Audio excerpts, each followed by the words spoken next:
Greetings friends, long time no video. Super excited to have spring here. Things are in bloom. These are some beautiful currants, red currants, sweet currants that are gonna produce fruit this year finally after taking hold. We are in our third grow season here, and it's coming together after 2.5 years of intensely hard work and planning and dedication and investment.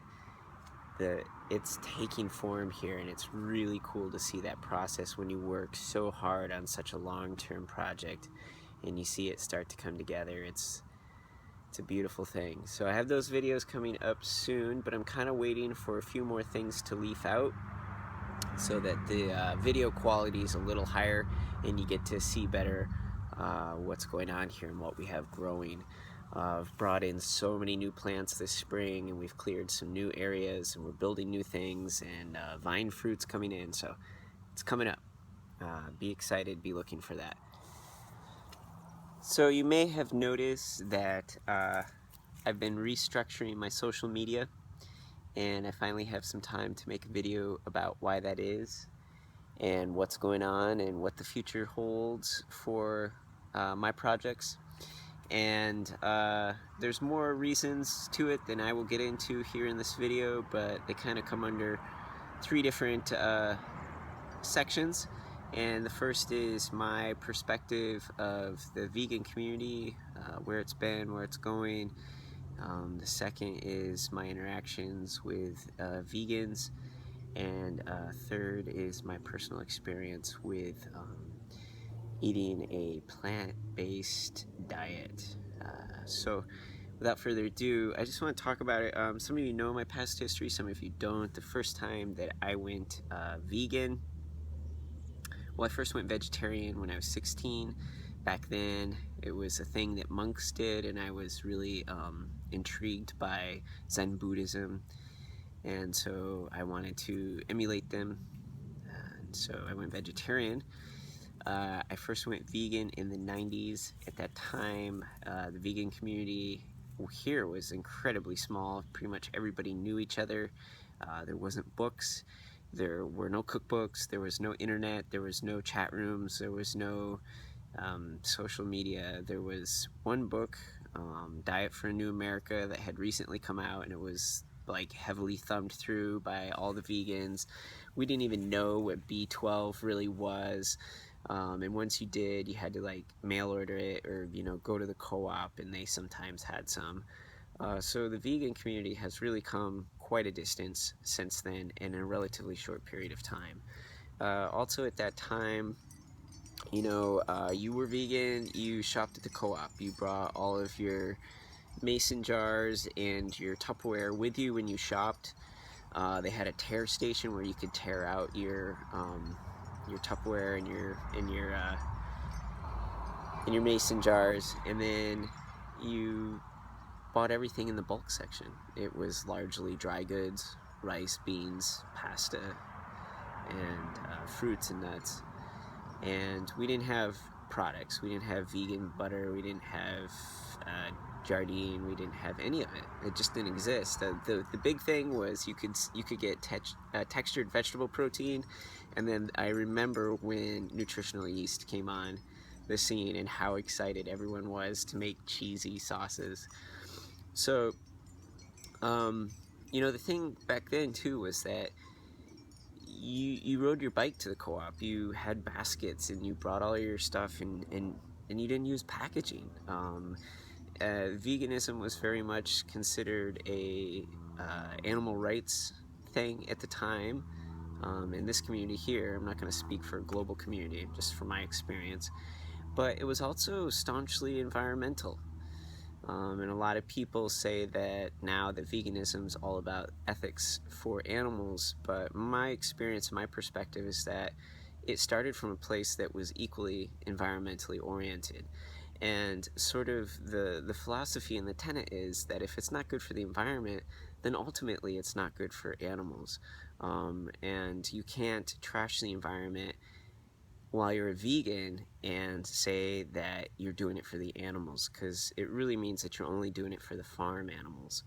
And there's a lot of other animals that are suffering under the consequences of our choices. So there's been like a pretty huge departure in the vegan community into commodification, products, packaging, and I'm talking like little tiny portions of Beyond Meat in these huge plastic packages. And I even emailed them and I explained it that they should be offering on their website bulk buy like 50 pounds of their product shipped in like wax paper, frozen, and then you can get it to your house and divvy it up into freezer containers. And they were like, hey, thanks for your feedback, and then nothing. But that plastic that it comes in doesn't go to recycling here, and it's just building up. And then there's other like really prominent YouTubers who are pushing veganism for the animals only, and then they're showing what they eat in a day, and they're like, yeah, I eat 5. Sometimes I'll eat like 5 Cliff protein bars before I train. If I want to hold on to weight while I'm training heavy. Well, those Cliff Bar wrappers, they take like 200 years to break down. And so if you're just claiming that you're doing it for the animals and you're not paying attention to the environment, then I don't really think that you're actually executing true veganism, in my opinion. And then there's this, other side of it too, which is like promoting world travel and being sort of a digital nomad vegan. And if you look at and you do your homework and you look at what air travel does to the environment, you'll know that it is absolutely one of the worst things in our global systems right now is air travel and or air freighted food. It's one of the reasons why I don't travel much, even though I could. I would highly suggest anybody watching this to really look into it. Air travel is worse than eating meat. Like if you sat here and you ate red meat that was grown within 5 miles, it's still not nearly as bad as what happens when you travel frequently. So there's some turns in the vegan community that I think separate from the original ideology, and they're ones that I don't necessarily agree with or identify with. So there's a lot to be said about that, and I'm going to go into specifics in other videos because I feel it's very important that we operate from an environmental standpoint. So again, if it's not good for the environment, it's not good for animals. And I would just say quickly as the last thing that it doesn't mean you have to be perfect, but what are you promoting? Have I had a Cliff Bar in the past 3 years? Yes. Do I have them daily? No. I bring my, lunchbox with me every day. I bring my own utensils. I don't use straws. I never owned a car until I was 40, and I have an electric car, and we have hydropower here, so it's totally green. These are things that are really important, and I don't think that there's enough awareness around these issues being promoted in the vegan community. So that is part 1. Part 2 is my interactions with vegans. Ever since I have been on the Megan Elizabeth video a couple of years ago, I have become sort of a clearinghouse for people having issues on the vegan diet. And I don't begrudge that role. I like to help people as much as I can when I can. But I think that I myself and others have really been promoting veganism is largely healthy, and I would say based on the fact that I get endless emails every week, as much as 10 in 1 week, of people having real issues on a vegan plant-based regimen. I'm not sure that I can actually continue to publicly promote it as a health diet or something that's going to make people healthier. And certainly in some cases it seems to help people, but in a lot of cases on a long-term trajectory, people don't stick to it. Recent research that came out by a pro-animal group, they wanted to see why so many people return back to animal products, why there's such a high rate of recidivism, and what they found is 84% of people who go vegan end up returning back to animal products. And vast majority of those people claimed that they didn't feel good long-term on the regimen. And this is a serious problem, and it's a conversation that vegans do not want to have, or they go into rhetoric of, well, if you just know where to look to get the right nutrients, you'll be fine, educate yourself, or just carb the fuck up. And those two responses fall way short of adequate. It is right to say that certain nutrients are in the vegan diet, but whether they're bioavailable is another thing, whether you can utilize them is another thing, or absorb, and whether you can make the vitamin or fatty acid chain conversions is another whole ball of wax. I personally have been very vocal about my own ups and downs, and specifically around vitamin K. It's very apparent that I do not convert K1 to K2 efficiently, if at all. I was vocal about that along with some other things about 3.5 years ago, and since then I've had to maintain pretty heavy supplementation in order to keep the vegan diet going well for me. And you know, that's come in the way of like vegan protein powders with a lot of vitamins in them. It's come in the way of you know, actual vegan bone supplementation with preform K, preform A, minerals, and vitamin D. And that's worked pretty well. I've still had little ups and downs with dental, but it hasn't been as rock solid as I would like it to be. And that's not to say that you can't get deficient on any diet. You can. There's just very specific things in the vegan diet that give people problems. So, you know, between my own issues and the amount of issues that come through here, I'm not sure that I can actually continue to publicly promote veganism for everyone or plant-based eating for everyone, because there's just so many problems with it, and I can't suggest something that people are going to have issues with. And I think that you see that this happens with a lot of long-term vegans with YouTube presence. I've seen it, so many people have problems with this and go back. And then I've seen other prominent YouTube vegans with, you'll see them with angular cheilitis, which is the cracking in the corners of the mouths. And if you see that, you be sure that they are vitamin deficient, and that has to do with B vitamins and iron. And a lot of people will say that they get that from, I don't know, training too hard or eating this or that. But if they want to be honest with themselves, that's really an issue with nutrients. And I trained heavily in my life, like way more than some people, you know. I could go into some stories, I'm not going to. I've never had issues with angular cheilitis unless I was eating plant-based. So, so there's that. And this brings me to my own issues right here and now. Now, I was finding my very best health on homegrown foods, and that, without a doubt, is the best food. I mean, you cannot get foods in the store that have the nutrient density of homegrown foods, tree-ripened, plant-ripened foods. You just can't. So if you're really into nutrition, you're going to be growing your own foods, or you're going to be supporting very small ecosystem microfarms near you and then canning what they have. But I would say probably growing your own, because you're going to know exactly what's in that food. And so I was doing pretty good last summer, and then the winter came, and I started, I was still supplementing. Winter came, things went up and down. And then after the first of the year, I started getting some bloody noses. Now, if some of you are squeamish, turn this off now. I'm actually going to put a video up. And at first I thought, well, you know, I power lift, and every now and then if you do a max effort, that's going to happen, and, you know, no big deal. Winter time, no big deal. But then they started increasing in frequency and duration.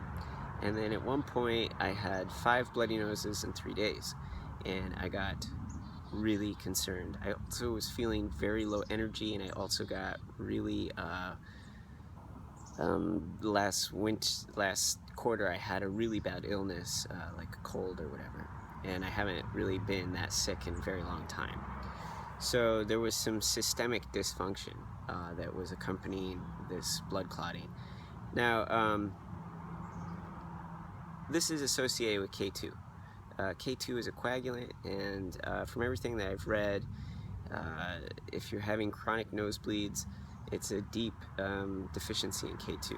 I am getting some further examination and blood work done, and I will report back on that as the results come in. I'm highly athletic and healthy in all other regards. I think this really points to ongoing issues with K2, and I guess not absorbing or utilizing the plant-based K2. I don't know. Somebody said, well, can't you use natto?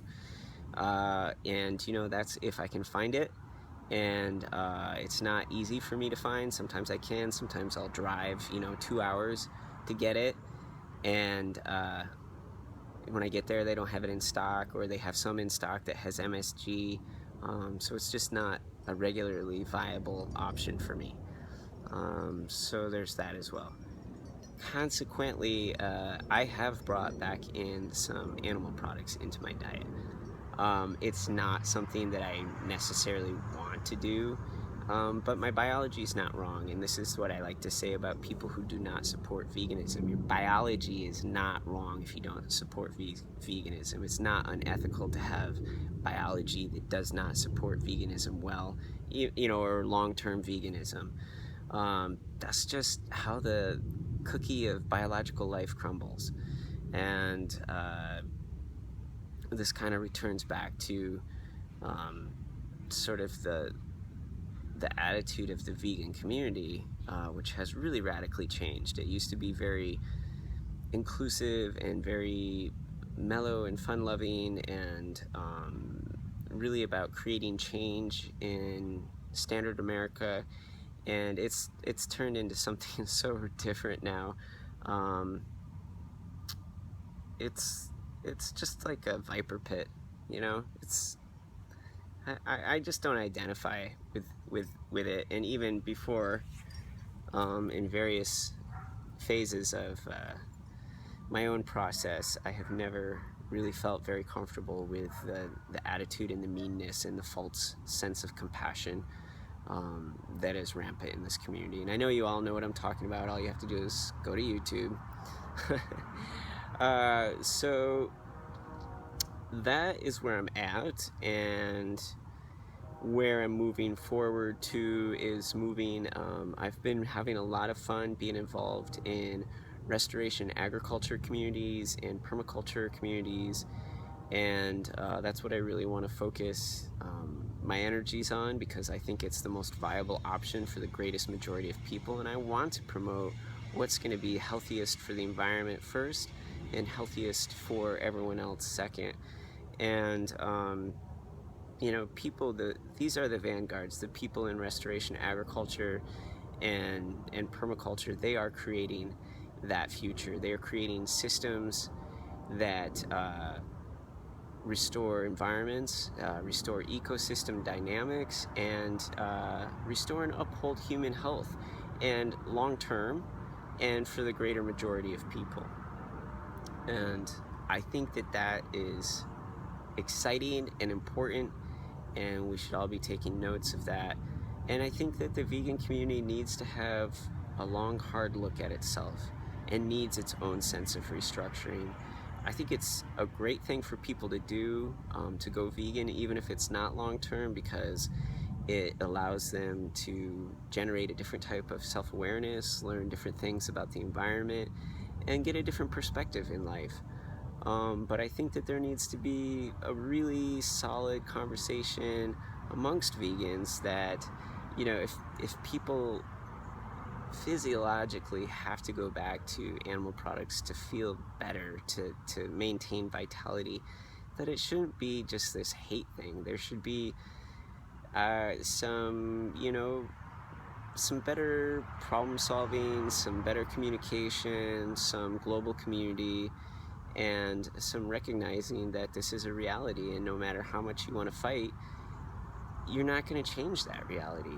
The only way that's going to change is if a bunch of successful vegans, really successful vegans that can make great vitamin conversions and fat conversions, breed endlessly and no one else does. And that's just not a reality.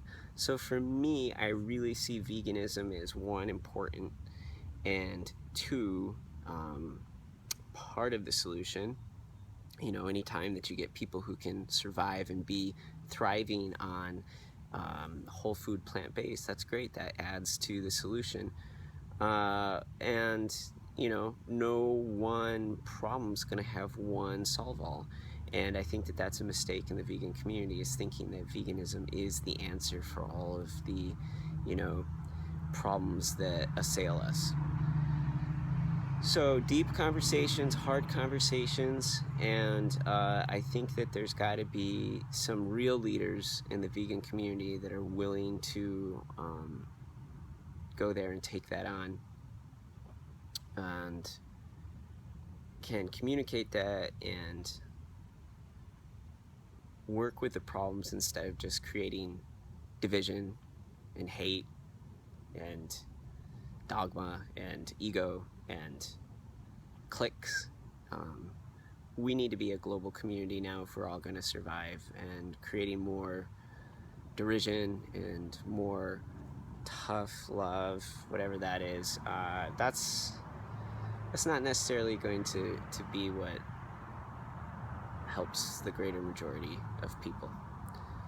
So I would say get ready for an awesome growing season. I'm going to have a lot more tips and pointers and talk more about these ecosystem dynamics and how we can really be in this world while maintaining our own wellness and restoring our environments and upholding the health of our communities. So I hope this finds you well.